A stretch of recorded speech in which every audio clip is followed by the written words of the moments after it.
Sacraments 101 is a series which seeks to highlight the 7 sacraments of the Roman Catholic Church and to give its listeners a better understanding of the outward signs instituted by Christ to give his people grace. Your program host is Father Jim Clarke.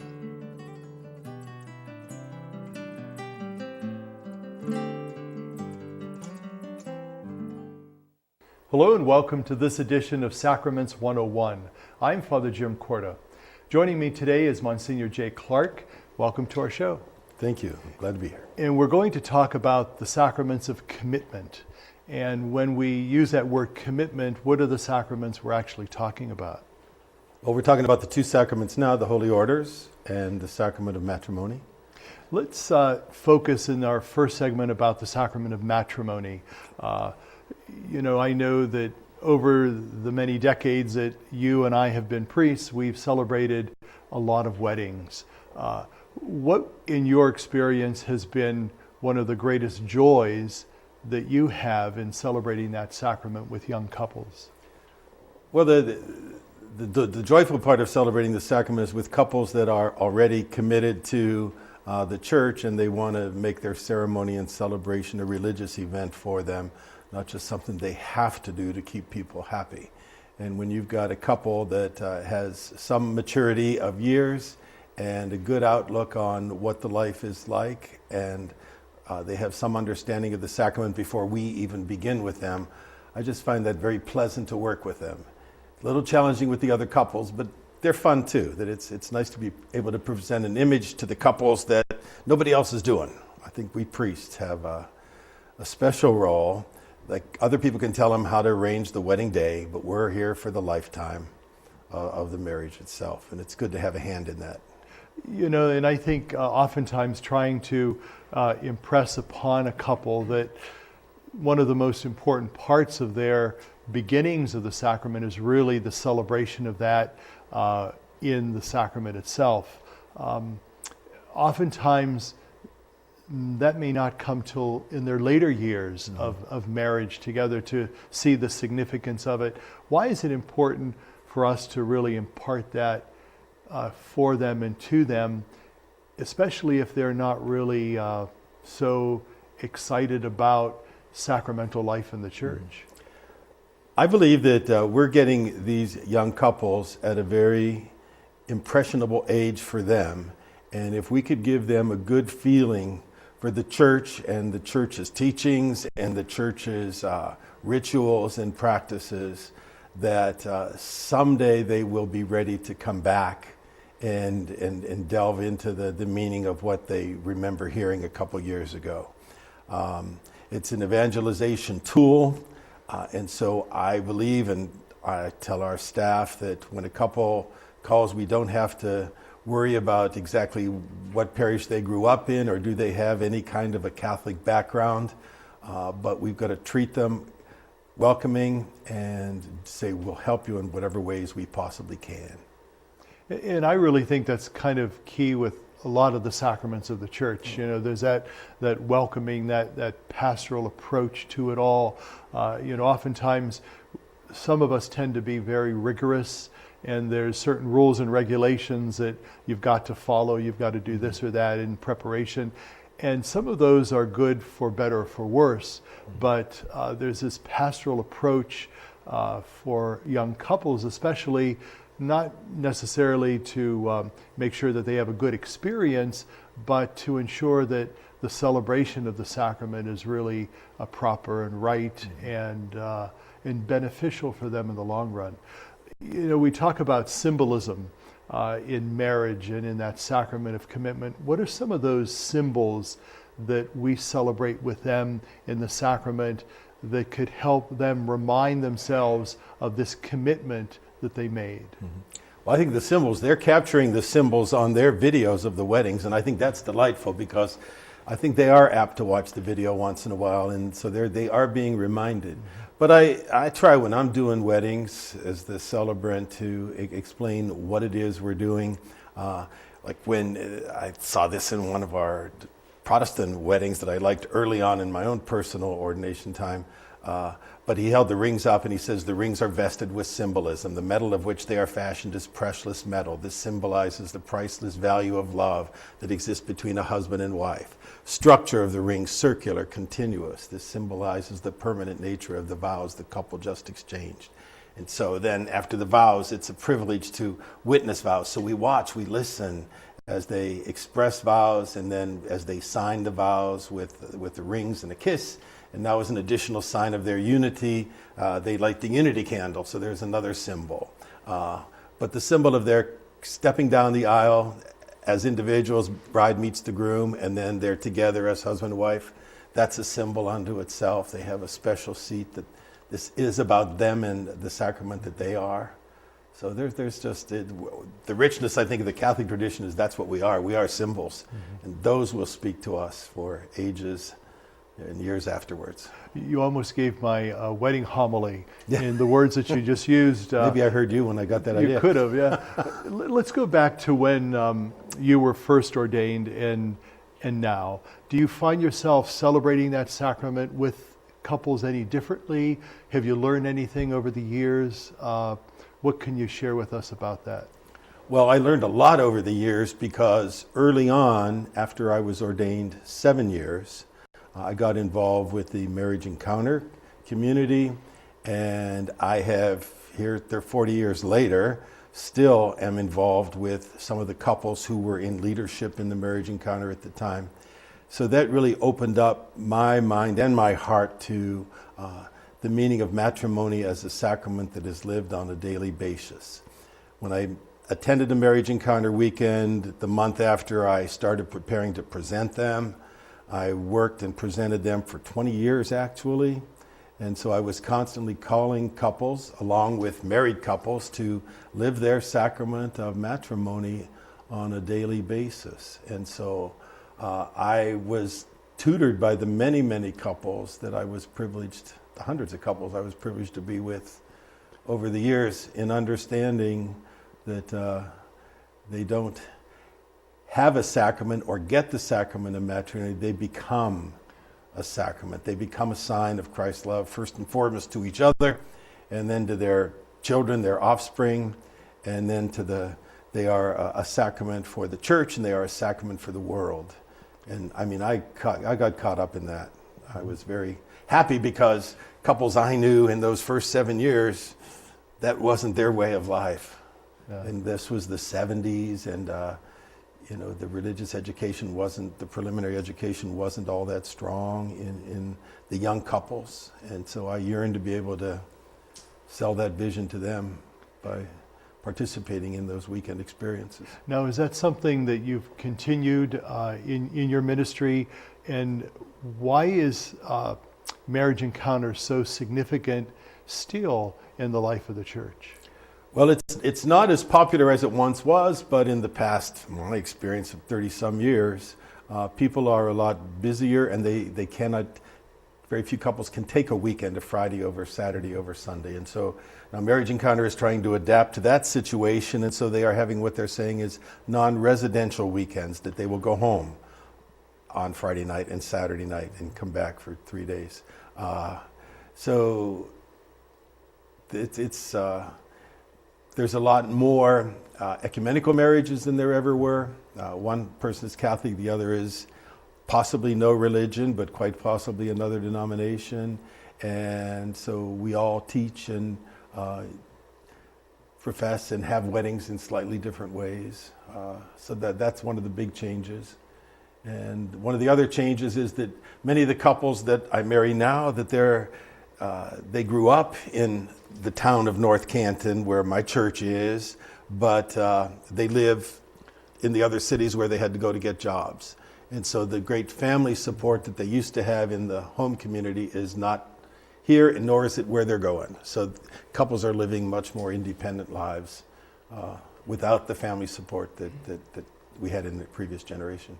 In the last few minutes of our first segment together, why is it important for couples to really plan and prepare for marriage? You know, we believe that marriage is forever, until death do us part.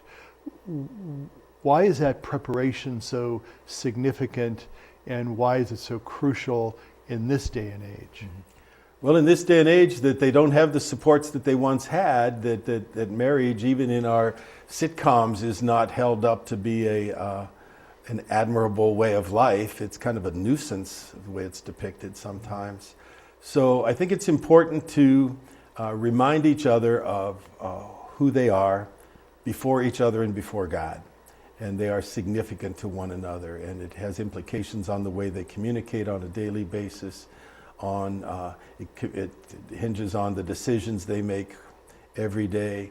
A lot of couples are extremely pressured by college debts and by credit card debts, and so they're starting out with a lot of burdens, and it's going to be a long haul, and it's going to be a lot of work. Forever is not a long time for young people because they have no concept of how long they even be around. But the more years pass, we want the forever to be, something that they're willing to continue to commit to.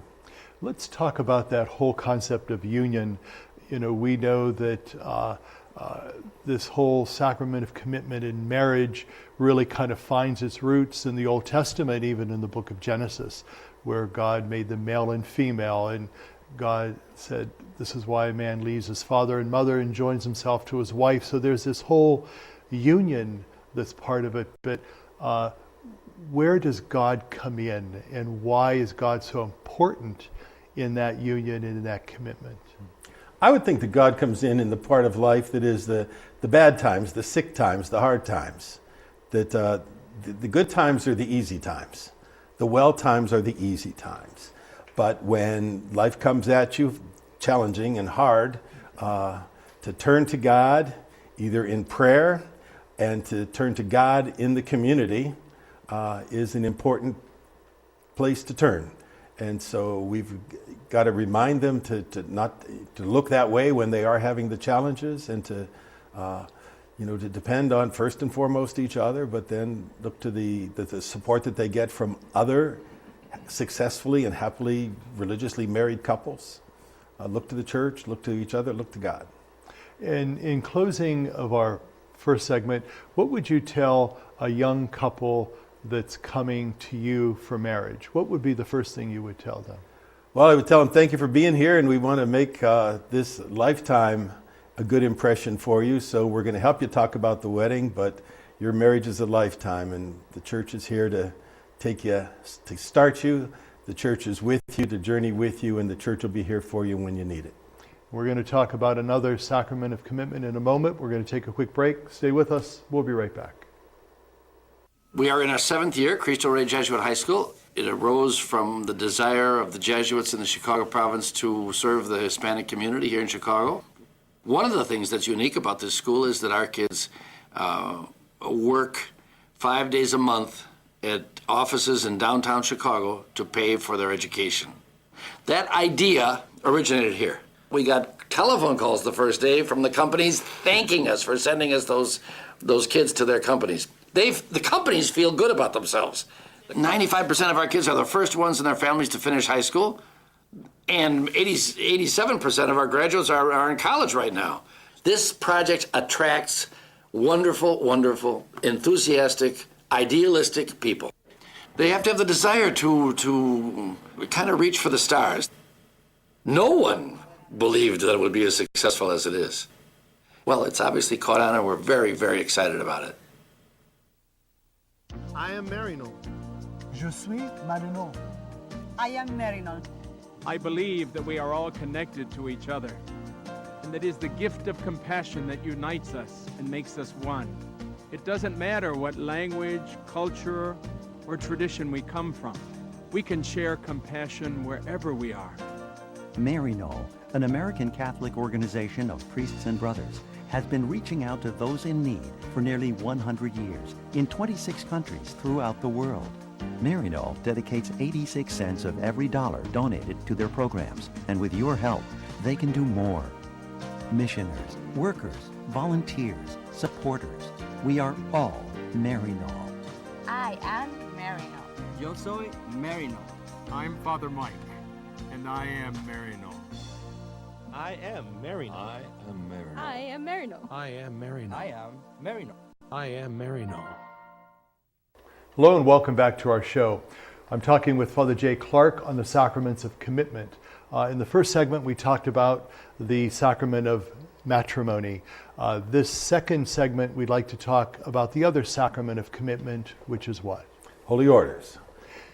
And what exactly would you tell the folks that are with us about the commitment that we celebrate as priests? Well, when we are ordained by a bishop, I believe I understood, and that we were led to understand that this would be a lifetime commitment, that what we are stating who we are and what we're going to do, that it's going to be something we're going to do literally until the day we die. Mm-hmm. And so it is a commitment to the Lord first and foremost. It's a commitment to the local bishop and or his successors, and it's a commitment to to Christ Jesus. And those commitments are all there. They are all part of the original first step we take. And like any first step, we don't know where the other steps are going to lead us. And so it's when those other steps are out there that we strive to remind ourselves who we are. We are, an ordained priest in my case, and I would expect to be doing priestly things until I die. As you were talking about that, one thing that came to mind was the Vatican Council had the decree on the ministry and life of priests, and one of the elements theologically that was part of that decree is that priests are other Christs, are alter Christo. That's kind of difficult sometimes, isn't it? And why is that so important for us to understand that? And yet why is it so humbly difficult to understand that? Well, because it sounds like we are making gods of ourselves, which not everybody, we ourselves know that we are far cries from God. But when we are being other Christ, the way I have come to understand that is especially when I am celebrant at Eucharist, that when I am using the words of Jesus in the Eucharistic prayer and the body and blood of the bread and wine become the body and blood of Christ, that I am speaking, and because of the ordination that I have participated in, I am speaking in the name of Christ. And it's as if Christ were there, because Christ is there through me. I'm not Christ, but I'm an instrument. And much the same in the sacrament of reconciliation, that the priest doesn't say that the church absolves you from sin. The priest says, I absolve you from sin, because we are using those words in the name of Christ Jesus. And so it's explicit in those two sacraments that we are in Christ. And that is just humbling, and then it just is a reminder, constantly reminded to myself that I need to be doing this, trying to be conscious of what I'm doing and not distracted or daydreaming with other distractions that do come my way. One of the words that we use in the life of the church, and in particular for priests, is ministry. We are involved in ministry oftentimes on a day-to-day basis. What exactly does that ministry encompass in the life of commitment that we've made as priests? What are some of those ministries? Okay, I talked in the other segment about the commitment that husbands and wives have to one another, not just in the big fidelities, but in the small fidelities. And I judge it's much the same for myself. I'm called to be faithful to my God and to my bishop and to the people that I'm called to serve in big ways, but also in those small everyday ways. So I have to find ways, literally, to romance the people of the church, that I need to tell them that I love them, that I appreciate them.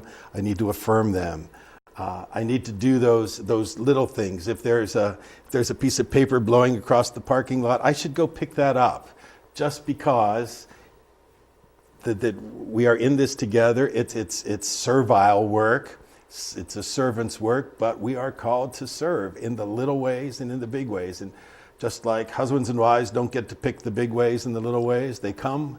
It's going to happen to us. And so it's say going out of your way to walking through the mall or something, when you got a collar on, people like to smile at you. So you're going to decide, I'm going to smile. I'm on my way to this particular store. I know what I'm going after, but I got to realize people are going to acknowledge me, and I just got to take time to acknowledge them. So the little ways is where I think the big commitment comes, to be, ready to minister to others, not necessarily do church ministry, but just to be with them and be for them. I know for myself personally, one of the areas in my life where I find it difficult is when I'm in the car. And so, I have to remind myself that even in the car that I'm ministering, I'm a priest, so I have to be careful with blowing the horn or what I'm thinking or what I'm saying. So we all have our faults and challenges, obviously, but it's almost a kind of not only a daily reminder, but almost all the time to remind ourselves about that. In your many decades of life as a priest in ministry, have you seen things change? Have you seen yourself change over the years? And if so, why and how? Oh, I think we would all change. Assignments change, our responsibilities change, and each responsibility that I've been through has challenged me to be in ways that I just usually was not. I can go back to the first ordination. My biggest fear was having to stand up in front of a congregation and give a talk, not necessarily a talk every week or a talk every day. We call them sermons, homilies. But that was totally intimidating to me, even after I was ordained. And then I was in a parish for 2 years, and then Bishop Malone, may he rest in peace, he invited me to step into the bishop's office and be like his associate. And that put him in a realm I never dreamed I would be part of.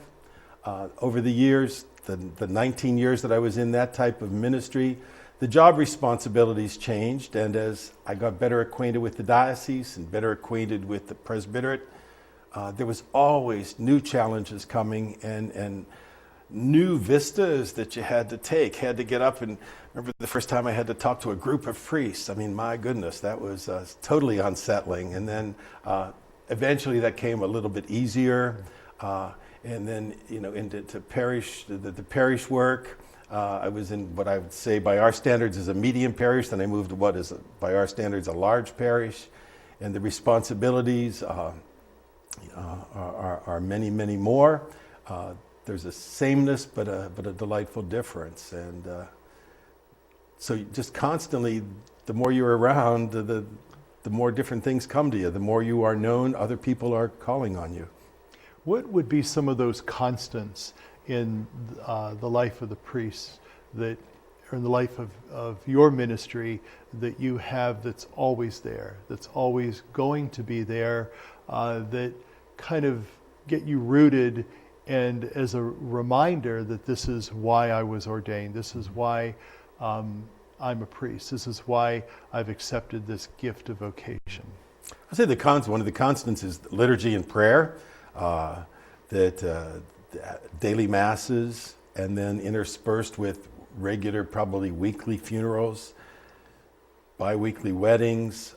So there's a lot of preparation, but there's a lot of delightful celebration. It's a wonderful realization on my part to realize I'm doing what not everyone can do, and I would try to do it well.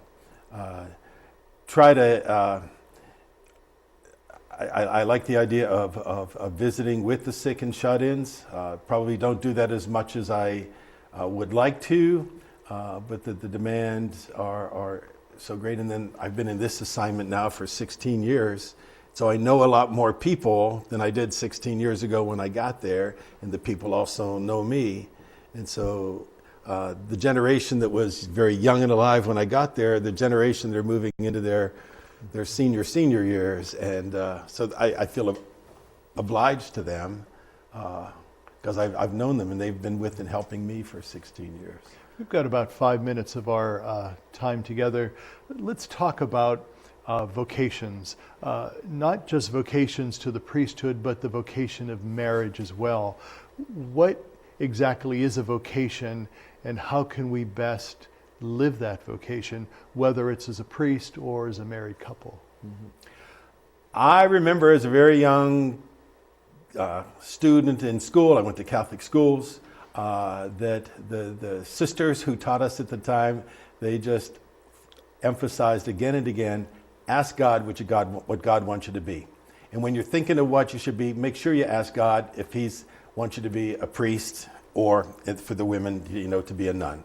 And so being a good Catholic boy, I remember praying to God that way, Lord, teach me what you want me to be. I remember that. And then I did not give much thought to priesthood, but when I was at the Catholic high school, Ursuline in Youngstown, there were 10 of my classmates, boys who were going to go to the seminary to find out if that was theirs, and there were that many girls that were going to go to a convent. There were big numbers in those days. Turns out that by the time of ordination, I was the first and only one of those.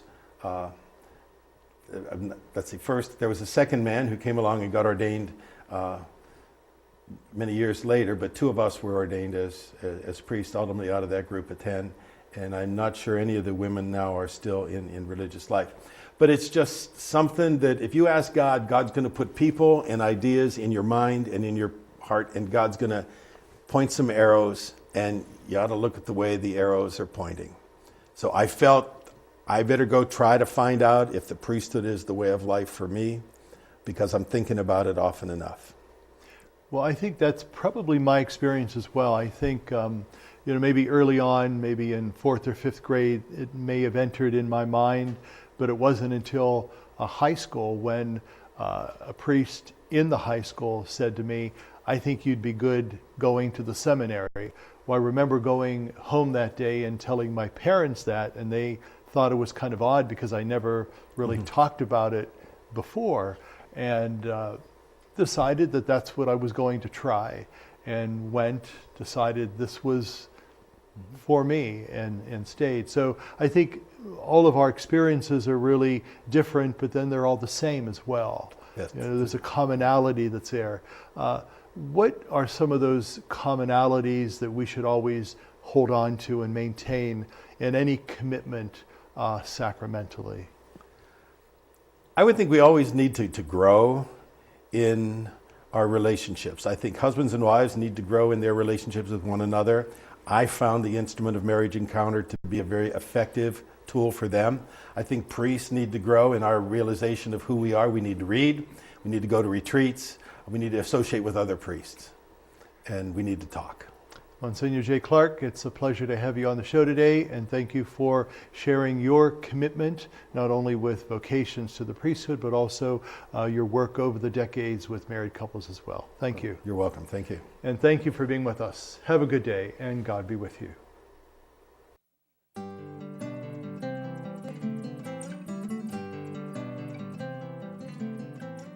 Sacraments 101 was a production of CTNY, the Catholic Television Network of Youngstown. Your program host was Father Jim Corda.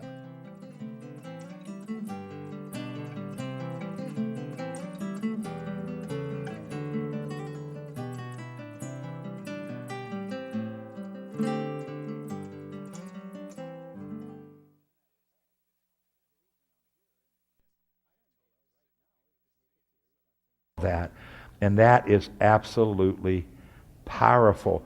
And I could tell you story after story of that happening. God